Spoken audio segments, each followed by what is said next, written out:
nauliza tu kuhusiana na hiyo presidential candidates wa opposition. You're talking about Matiang'i. Why do you think Matiang'i is the best suited man to be president of Kenya? Lakini unajua let me go back to the story of Matiang'i. You know, Matiang'i was a less person who was not known up to the time when he was appointed minister for ICT. I don't know whether you remember. Before that, Matiang'i hakuwa anajulikana. Ile watu walikuwa wanajua wakina Matiang'i ni watu kama sisi wa Kisii because we come from Kisii. And you know, yeye alikuwa ile Ford, ile ya Najari. Ilikuwa inaitwa Ford people. Yeye ndiye alikuwa CEO. Najari alikuwa amemwandika. Then later when I entered to parliament, just before I entered to parliament, that time I was told Matiang'i alikuwa anafanya na Suni. Suni is Suni sponsors members of parliament to they teach members of parliament about many things.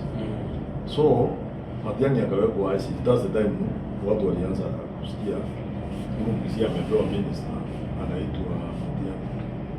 And you people, you are of the press, you want your person to know what he did about digital. Wakati alikuwa anasema mtoke unlock digital, ukaleta shida sana, tukasema inawezekana akastani his food. Na siku hizi what you are enjoying is because of his food. Si ndio? Si ni kweli? Si maneno mzuri na kwa sababu yake. Kama angekalia chini, so Wakenya wakaanza kumjua. Then he was taken from there to Minister of Education. And you could see in education, that's why I could even see him making a lot of noise yesterday. Because wakati ya education ni wakati ya Matiang'i, he reformed education. Hivi yote nafanywa hapa up to last year mtihani ilikuwa imetolewa. For the first time, tulianza kuona mtihani inatolewa just before Christmas. Mtu akienda Christmas, unajua mtoto wake ametolewa na ameitwa shule fulani. There were no issues kama hiyo unaona. So Matiang'i akafanya mzuri sana in education sector. And you know, that man is amazing. By the way, I can say he's my mentor. What I'm doing here, like I wanted to give passage just before the Christmas. If the letters had come out, hatungekuwa hapo. Kila mzazi angeenda nyumbani kama hapo na inject ya 2500. Mimi nafuata footsteps za Matiang'i the way he used to do it. And because he's my buddy, we come from the same area, I used to ask him, you know, I used to be the way he used to do things. Nilikuwa nashangaa anasema why atulitaka kupeana mtihani kabla tuende Christmas, na akasema yurudui every time tukiendelea mtihani ilifanywa, ukienda kwa ofisi ya Matiang'i ungemkuta Matiang'i you go and stay in mtihani yao wanafanya ile inaitwa nini ile unataka kuona vile ataenda kufanya akipeana mtihani kama saa hii ametangaza after 1 hour unaanza kuona mahali mashule yamechukuliwa. After another 1 hour you download the letters. So umejipanga. Amejipanga, you know. Yeah, alikuwa amejipanga. Watu wakaanza kusema hii ni mtu gani anafanya. Matiang'i akubisi ni Mombasa. One time I saw him in Mombasa reciting a function at around 5 akamaliza. Then in the morning alikuwa hapa kambi ya moto. Then I was like, I thought you were sitting ulikuwa huko. Akasema no, ana travel kutoka Mombasa na ndege ya usiku. Anakuja anafika Nairobi. Anakuja hapa, he comes and freshens up in one of the hotels here. Then at 5 in the morning, ako huko ndio anafanya kazi. That man knows, anajua kufanya kazi. Angalia wakati ya security, wakati alikuwa minister for security. Matiang'i, you could call him a citizen who walks in the streets, you could call Matiang'i and pick your phone. Akuulize ni nani, umweleze umwambie mimi ni Yasiba, nimekuja hapa nimekosea hiyo, anasema huko wapi, niko Kaptembwa wa police station. Enda kwa hospitali. Ukienda pale hata kuna mweleze unasema ongea na wasili, hata mtu anashangaa, anamuuliza anasema ni nini. So watu wakamjua that ni mtu anafanya kazi, ni mtu anatenda haki. Matiang'i huwezi kwenda hapo umweleze umwambie ati mimi ni mkisi, nimepata nimefanya kitu mbaya nisaidie, atakwambia no, that's wrong. He's a no nonsense person. And we are following his footsteps. Sasa wakati yeye iliisha, yeye akaenda akaandikwa award, alikuwa New York, and precisely he was in one of the tallest buildings, World Bank. I think he was in 7 something floors. Mahali alikuwa na ofisi yake, kwa ofisi kama hiyo yote ni ofisi ya Matiang'i. Hii nyumba yote unaona hapa, lakini bila Amerika wanaweka vipi. But Wakenya walileta shida wakasema Matiang'i kuja Kenya kuja usimame kura. Matiang'i alijaribu kukataa. Lakini watu wakaleta shida, they went to the streets demanding to come. So Matiang'i si yeye anajileta na si wakisi wanamleta na si Arama anamleta na watu wasione vibaya nikisema.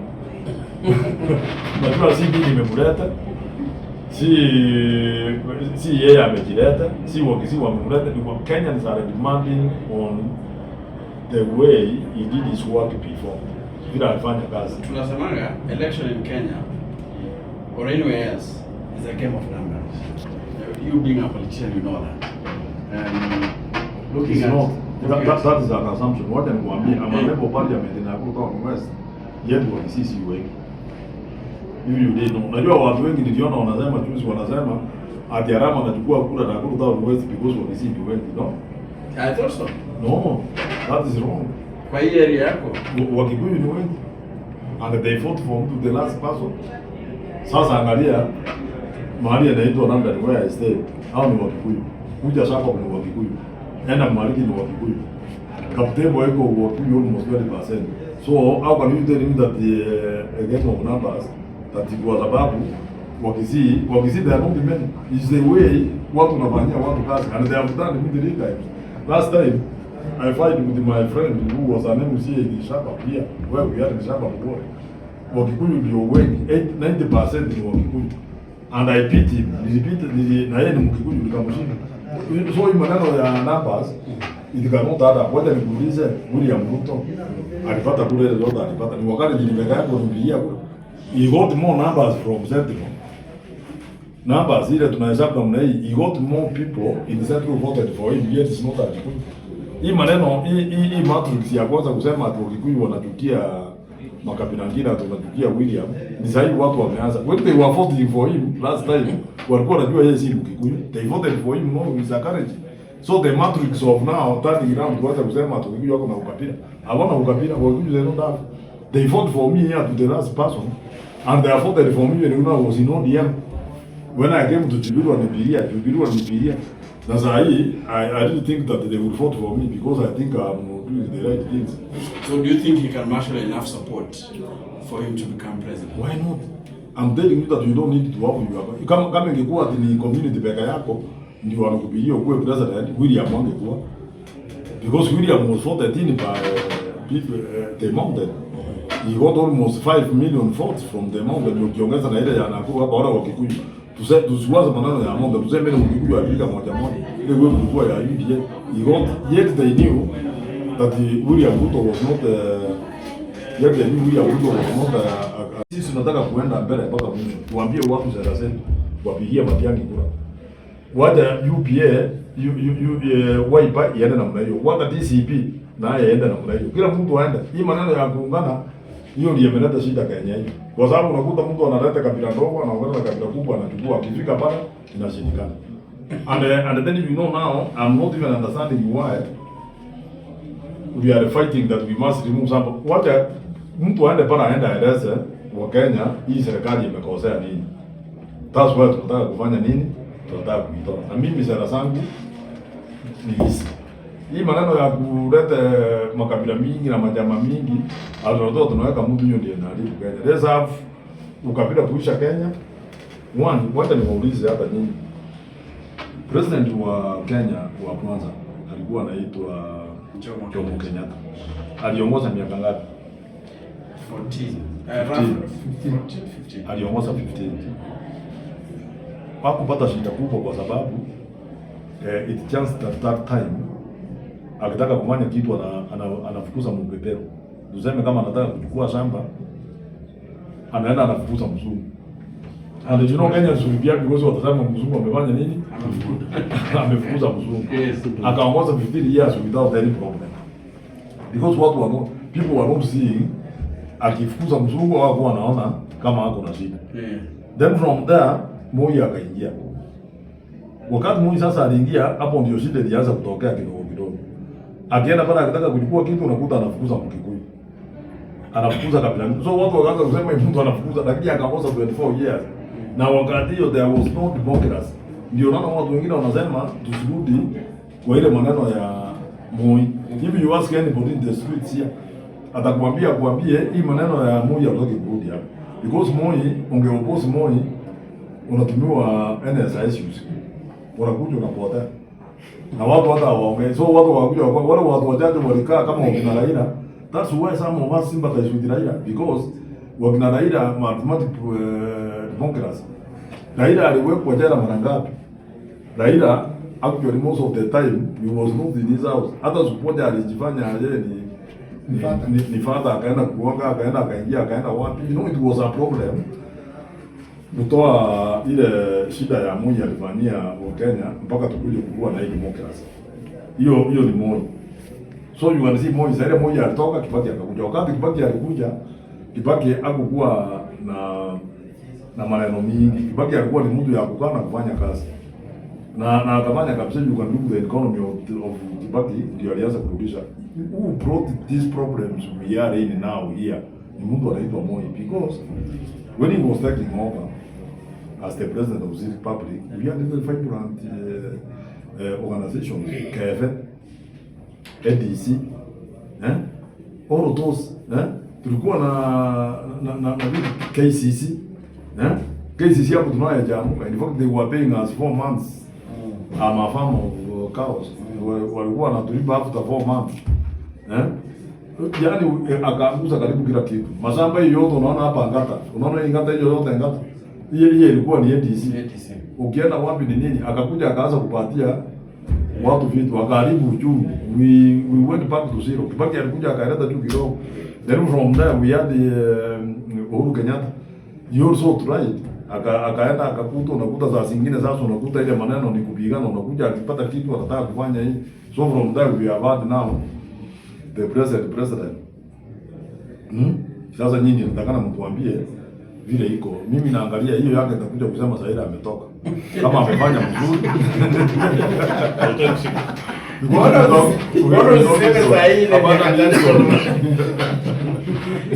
Sasa umefanya chunguza. I'm sure bana, sasa ni story tunaendelea kuweka. Unajua mimi wanaandika kama hiyo nakuambia, Saturday nilikuwa naandika ya inachopongeza. Nikaandika ya Moi alirudi for 24 hours. For 24 years. And you know why people change it? Because I'm not more than 10 years. 24 years, my friend, was chaos in this country.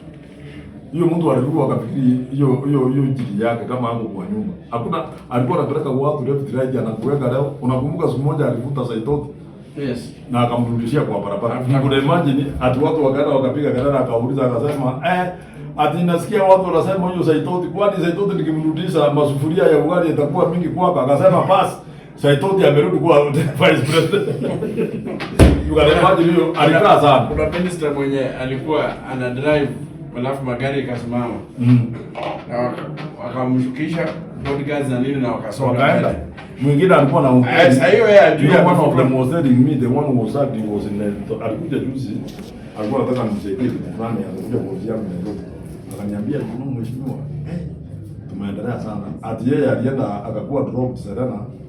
He was meeting somebody atakula au kwa unajua kwa na date ilikuwa saa 7. Yes. So when he was going now, kila mtu alikuwa anamwangalia curious, anashinda anasema ni nini anasema ni ikiwa gani, anasema gani kuja hapa kana mheshimiwa utasikia wametangaza